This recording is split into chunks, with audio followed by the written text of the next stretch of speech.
Very good morning to all of you.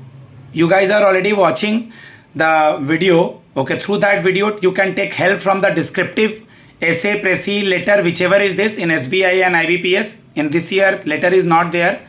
Okay, email writing is in SBI, and in place of letter, it is comprehension in IBPS. So today topic of others is recently in comparison with the dollar, the value of rupee is depreciating. So it's hit a new low. So he is going to describe it, and the next topic is mine about the financial inclusion, importance of financial inclusion and how प्रधानमंत्री जनधन योजना helps the financial inclusion. कुछ preparation ऐसा करने का ज़रूरत नहीं है, ये बैंकिंग में टॉपिक है तो आराम से हो जाएगा, but newspaper is very very important. And if you want super 50 as a enrollment, my number is 7503235358. Okay, Adarsh, loudly. Yes, sir. Hello, everyone. I am Adarsh from Ranchi, and I am here to discuss an article from yesterday's newspaper, which is rupee hits a new low of rupees 88.09, responding to additional tariffs. तो इस article में basically ये mention किया गया था कि जो कि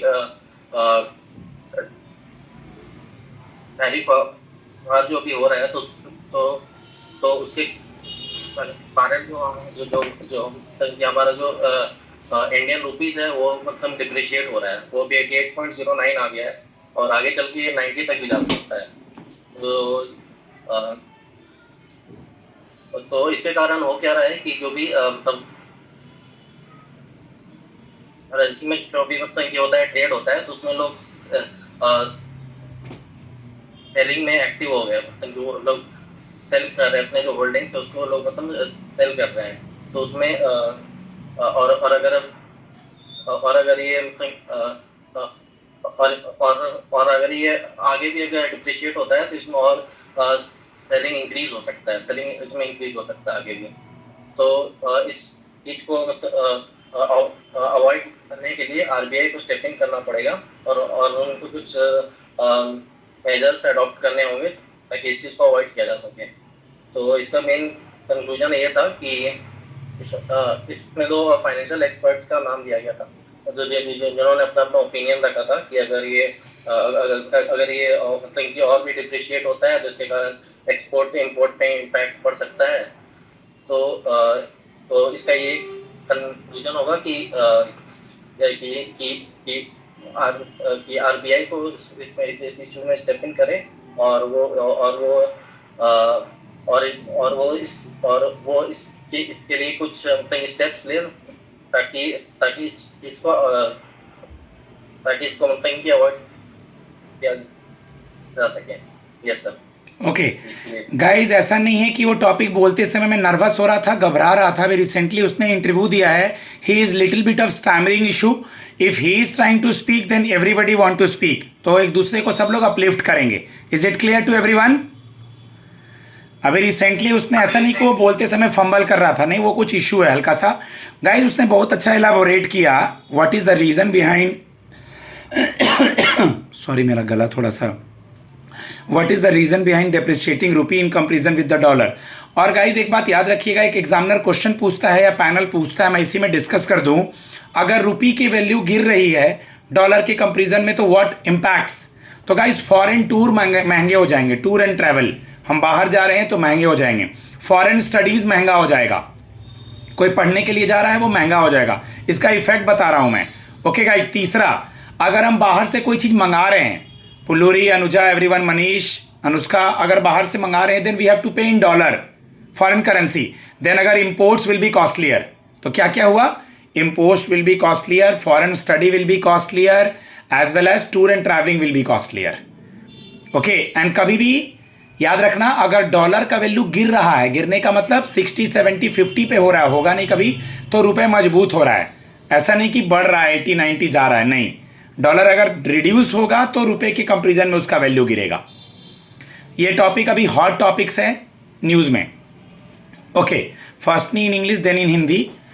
financial inclusion is a term.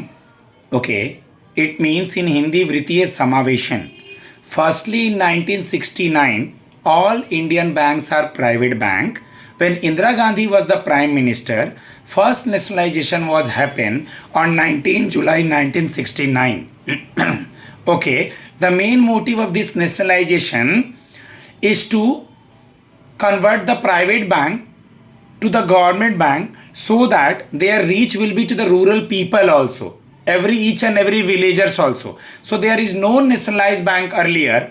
When Indira Gandhi was prime minister, first time nationalization was happened on 19 July 1969 of 14 banks, and then in 1986 banks.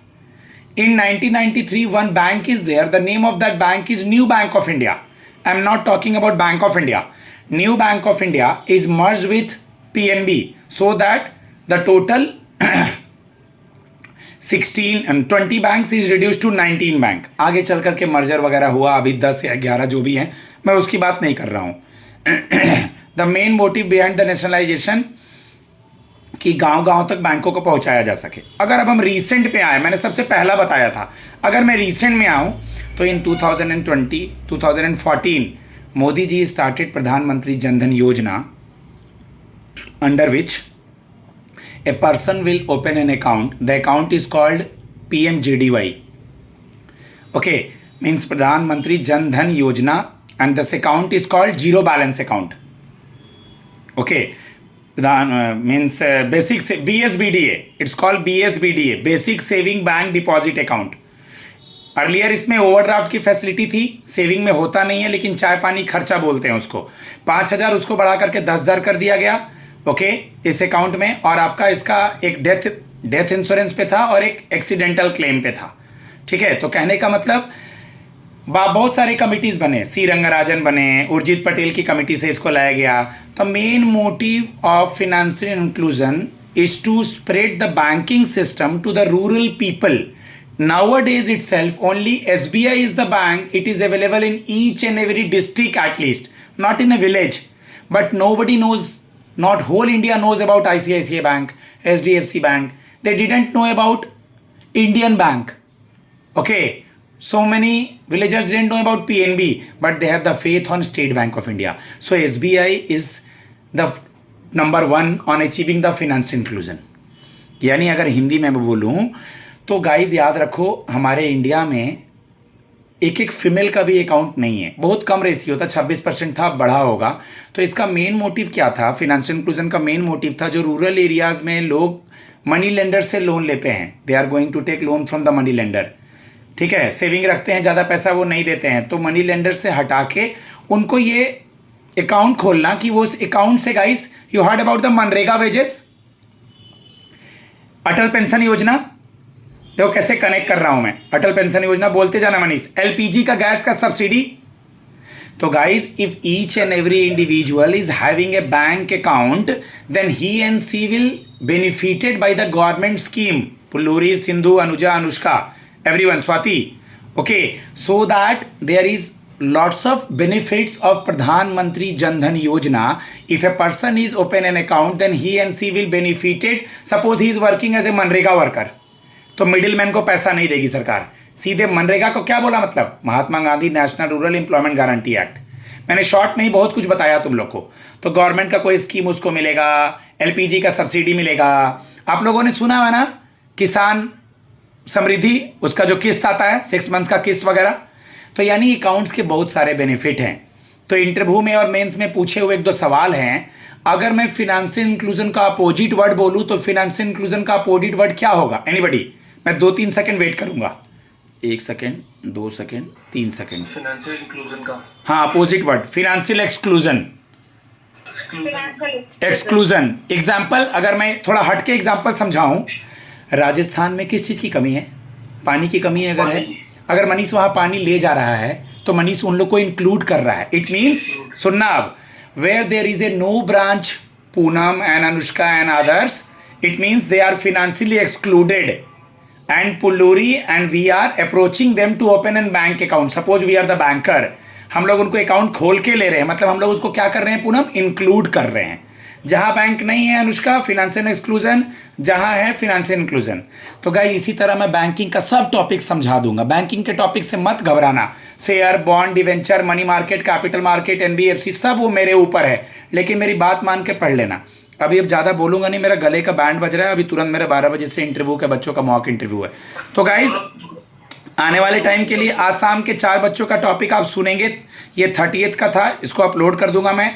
आप आने वाले प्रीलिम्स मेंस इंटरव्यू के लिए मुझसे कांटेक्ट कर सकते हैं, मेरा नंबर है 7503235358। मैं बिजी रहूंगा तो अर्पिता एडमिन है, मेरे चैट से रिप्लाई करेगी वो, आप उससे कांटेक्ट कर सकते हैं। अभी आने वाले रिजल्ट हैं, SBI PO प्री का रिजल्ट आएगा, NICL का कल मेंस हो गया वो आएगा, और अपकमिंग प्री के लिए ऑल द बेस्ट। धन्यवाद।